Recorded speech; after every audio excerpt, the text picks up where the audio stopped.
सबसे पहले मैं मुबारकबाद देता हूँ एनडीएफ को और उसके अदर पार्टनर ऑर्गेनाइजेशन, बिलखुसूस department of empowerment of person with different abilities, honourable Ramesh Lal साहब, मेंबर नेशनल असेंबली। अभी I wish you will be restored again. और इस पंडाल में बहुत से फैमिलीज, ह्यूमन राइट्स के लोग, मीडिया के दोस्त, सारों को सलाम, नमस्ते, गुड आफ्टरनून। मैं अभी ज्यादा टाइम नहीं लूंगा, मैं सिर्फ इतना ही कहूंगा कि रमेश साहब ने कहा कि जब भी मैं किसी प्रोग्राम की इनाग्रेशन करता हूं तो नेम प्लेट या कोई तख्ती नहीं लगाता। तो मैं कहता हूं मैं शिकारपुर से ताल्लुक रखता हूं और शिकारपुर में एक बड़ी हॉस्पिटल है जिसका नाम है राव बहादुर उदादास ताराचंद। और जब उसने सारी हॉस्पिटल बनाई, अपनी वालदा से कहा कि आप इसका इफ्तिताह करें, तो उसने बड़ी अपनी मूर्ति बना के उधर रखी। तो उसकी अम्मा ने उदादास को कहा कि ए उदा, मैं तुम्हारी इस हॉस्पिटल की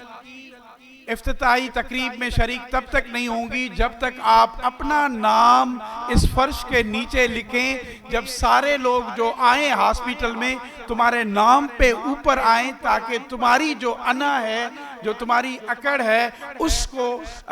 कर्श करके आए और इंसानियत का सबूत दें। तो I must appreciate that spirit you carry out that thing. अगर आप philanthropy in India Ramachandra Guha का किताब पढ़ें, मैं आज थोड़ी सी टिपिकल हट के स्पीच करूंगा। तो फिलैंथ्रोपी इन इंडिया सबसे ज्यादा, चाहे वो शिकारपुर थी, हैदराबाद थी या कराची थी, आप सारे इंस्टीट्यूट्स जो देखेंगे, दुनिया के सारे मज़ाहिबों में, जुदाइज्म थी, कन्फ्यूशनिज्म थी, हिंदुइज्म थी, क्रिश्चियनिटी थी, इस्लाम था, उसमें ये सबसे ज्यादा जोर दिया गया है कि आप दुखी इंसानों की, यतीमों की, मुसीबतों वालों की आप help those who are in need. और ये ही मैं कहता हूं कि ह्यूमन राइट्स का एक सोर्स रिलीजन्स है और रिलीजन्स में कंपैशन है। और आपने अहसमा की बात की, 10 ह्यूमन ड्यूटीज की बात की। तो अब मेरा ख्याल है ये रमजान के महीने में हम लोग अपनी रिलीजियस फिलैंथ्रोपी तो करते हैं। मैं अर्ज करूंगा कि हम लोग ऐसे इदारे जैसे एनडीएफ हैं, जैसे और इदारे हैं, हम सोशल एंथ्रोपोलॉजी में जाएं और सोशल फिलैंथ्रोपी भी करें, ताकि उनकी तालीम, उनकी एजुकेशन, उनकी रिहेबिलिटेशन, क्योंकि मैंने आबिद के नवाबशाह में अभी स्कूल विजिट किया है, आई मस्ट से ये एक स्टेट ऑफ आर्ट का स्कूल था। और आई अप्रिशिएट के ऐसा ही आप और सिंध के इलाकों में बनाएंगे। मुझे याद है वो 10-20 साल जब पहले नवाबशाह में मैं ट्रेनिंग कराने जाता था बच्चों के राइट्स पे, तो आबिद होता था और लोग होते थे, मगर मुझे खुशी है कि आपने उस छोटे से पौधे को एक दरख्त में ले आए हैं। मैं सिर्फ ये बताऊंगा कि पाकिस्तान में अगर बच्चों के हवाले से ये कहा जाता है कि 1981 में जनरल ज़ियाउल ने ऑर्डिनेंस लाया, क्योंकि उसके घर में उसकी बच्ची जो थी उसकी एक पर्सनल अटैचमेंट थी। तो वो 1980 में जो डिसेबिलिटी ऑर्डिनेंस आया था, that was the personal feeling which change the disability का सिनेरियो उस वक्त 1981 में किया। और उसके बाद जब ये CRPD convention on the rights of person with disability ये 2006 में आया है, और जब आप जनीवा में जाएंगे,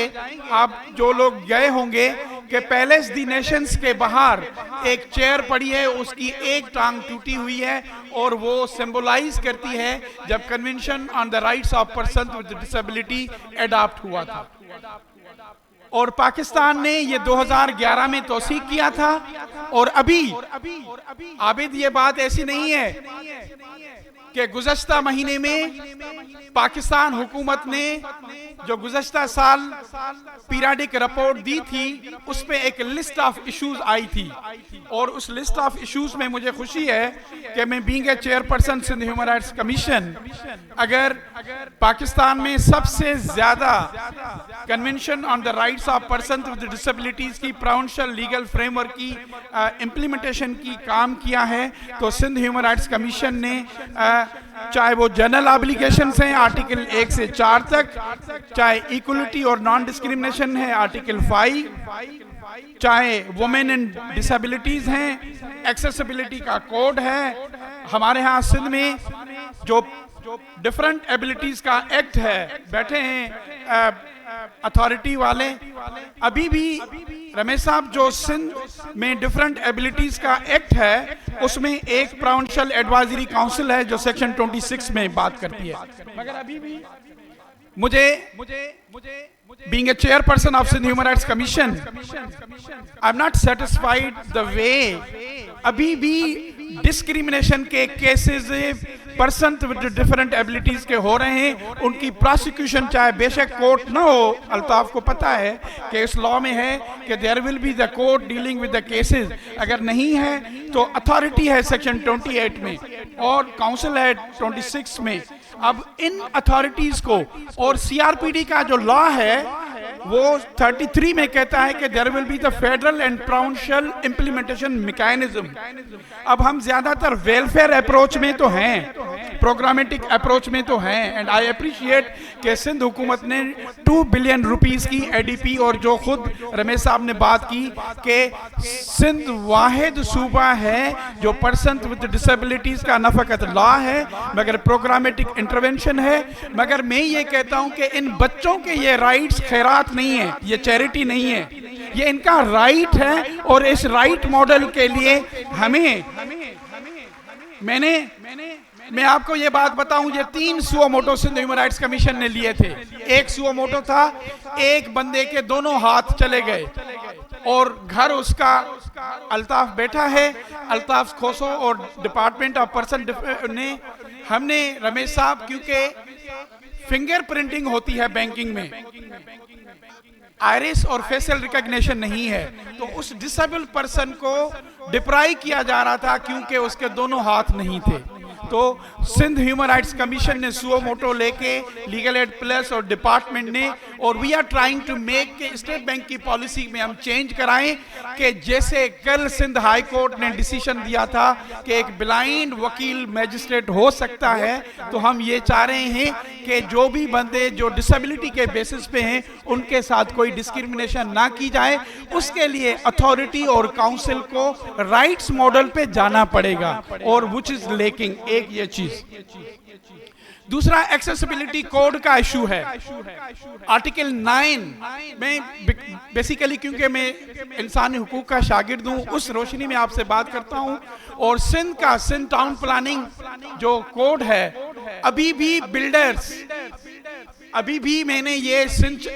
बिल्डिंग कंट्रोल अथॉरिटी और additional chief secretary local government को मैंने लिखा है कि जो आबाद है, जो बिल्डर एसोसिएशन है, आप इन प्राइवेट इदारों को भी बाउंड करें कि रैंप हो, एक्सेसिबिलिटी हो, और इवन जो उनके वॉशरूम्स हो। ये अभी तक एक्सेसिबिलिटी कोड की मैंने नोटिफिकेशन तो सारी सिंध में निकलवाई है, मगर उसकी इम्प्लीमेंटेशन कौन करेगा? वो अथॉरिटी एंड काउंसिल करेगी। इसको आपको हमें काम करना पड़ेगा। ये दूसरा।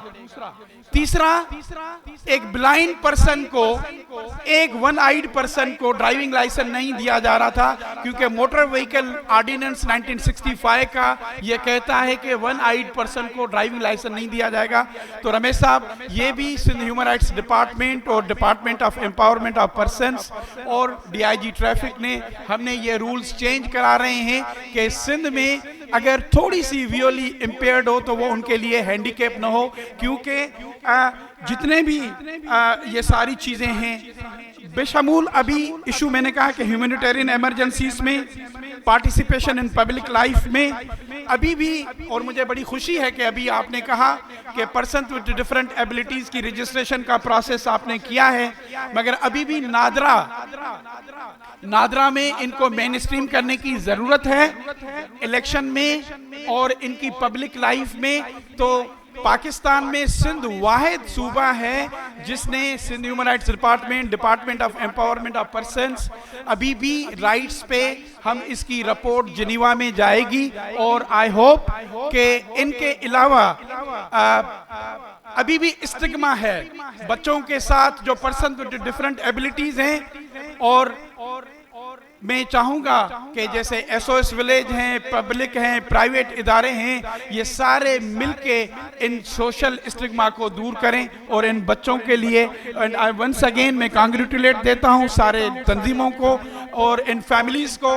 इनके वालिदैन को, जिन्होंने इन बच्चों के साथ हिम्मत के साथ बगैर किसी इस स्टिग्मा के उनको जो है उनकी देखभाल कर रहे हैं। आई wish you all the success. Thank you.